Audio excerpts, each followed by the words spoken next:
Hello friends, welcome back to my channel. My name is Ankur Mahendra. Empuraan इसका trailer रात को ही भाई 12 बजे लीक हो गया था। मेरे पास मैसेज भी आया था, उस वक्त मैसेज को मैंने पढ़ा नहीं, इग्नोर किया और अब सुबह उठ रहा हूं तो भाई ट्रेलर पूरी तरीके से छाया हुआ है। तो चलो शुरू करते हैं। मुझे ट्रेलर कैसा लगा? देखो, ट्रेलर जब मैं देखने बैठा ना तो सबसे पहली चीज 3 मिनट 50 सेकंड का ट्रेलर, ऑलमोस्ट 4 मिनट का ट्रेलर। मतलब ये लगा ही नहीं कहीं से भी कि मलयालम इंडस्ट्री की कोई फिल्म है जिसका इतना बड़ा ट्रेलर। ये तो भाई रोहित शेट्टी करता है, पर रोहित शेट्टी क्या करते हैं, सारी स्टोरी रिवील कर देते हैं। इन्होंने ऐसा किया या नहीं किया? देखो, ट्रेलर की शुरुआत अगर सॉलिड हो ना तो पब्लिक बैठ जाती है और उसको देखती है, पर इसकी जो शुरुआत है एकदम सॉलिड है, वो भी एक इमोशनल डायलॉग से होती है और उस डायलॉग से ही पूरी कहानी मैं बता सकता हूं कि फिल्म की कहानी क्या होने वाली है। मेरे अपने बच्चे जरूरी नहीं कि भाई वो मेरे उत्तराधिकारी बने, मेरा उत्तराधिकारी वो होगा जो मेरे नियम मेरे रूल के हिसाब से चलेगा, मेरी मतलब एक तरीके से ना मेरी आइडियोलॉजी फॉलो करेगा। तो ये सब चीजें होंगी। तो इतना कह सकता हूं, फैमिली के अंदर ही कोई ना कोई होगा जो सारी गेम प्लान करेगा। इस ट्रेलर की दो चीजें सबसे खास है जो मुझे बहुत ज्यादा इंप्रेस करी। नंबर 1 इसका बीजीएम टोटली इंटरनेशनल स्टफ लग रहा है, ऐसे लग रहा है हॉलीवुड की फिल्म कोई हम देख रहे हो। और दूसरा, camera shots, cinematography, colour grading, इन सब चीजों को अगर मैं एक ही पॉइंट में ऐड कर दूं ना तो भाई बहुत जबरदस्त है, क्योंकि सिनेमेटोग्राफी के अंदर ही कलर ग्रेडिंग आ जाती है, कैमरा शॉट्स आ जाते हैं और वाइड एंगल जो शॉट आता है, ड्रोन शॉट आता है जो सिनेमैटिकली लिया गया है, ऐसे धीरे धीरे धीरे करके जो आगे आता है। देखो, ट्रेलर लंबा पता है क्यों लगा?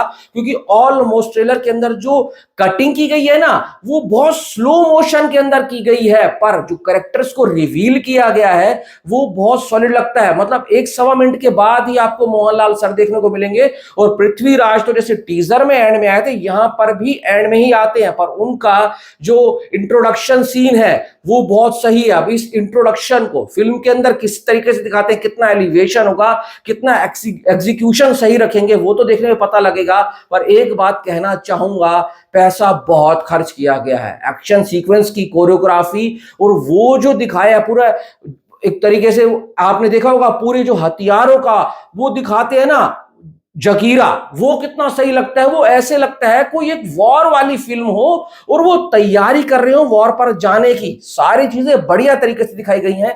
बीच में ट्रेलर थोड़ा सा डिप होता हुआ नजर आता है, उसका रीजन मैं बताता हूं। जब इतना बड़ा ट्रेलर कोई कट करता है ना, आदत नहीं है इतने बड़े ट्रेलर को देखने की, तो कहीं ना कहीं थोड़ा सा तो डिप आता ही आता है। इसमें थोड़े से सीन को हटाया जा सकता था, फिर भी ओवरऑल मैं कहूंगा ट्रेलर लुक्स गुड, फैंटास्टिक और सबसे बड़ी बात इंगेजिंग है। इतनी देर तक बांध कर रखना कोई आसान बात नहीं है। ये सब चीजें देखने के लिए मैं तो बहुत एक्साइटेड हूं, क्योंकि ये जो फिल्म आ रही है बिल्कुल इंटरनेशनल स्टैंडर्ड सेट कर रही है भाई मलयालम इंडस्ट्री के लिए। अब कंप्लीट क्या होगी फिल्म, कैसी होगी, जब हम थिएटर में देखेंगे तो पता लगेगा। पर ट्रेलर को मैं रेटिंग देना चाहूंगा 3.5 स्टार आउट ऑफ 5। बहुत जबरदस्त लगा। हॉलीवुड दी एंड एक इंडस्ट्री तो है जो कम से कम डे बाय डे अपने आप को इंप्रूव कर रही है, अपने सिनेमा को आगे बढ़ा रही है। ये सब चीजें देखकर मजा आता है। आपकी क्या राय जरूर बताना। Thanks for watching.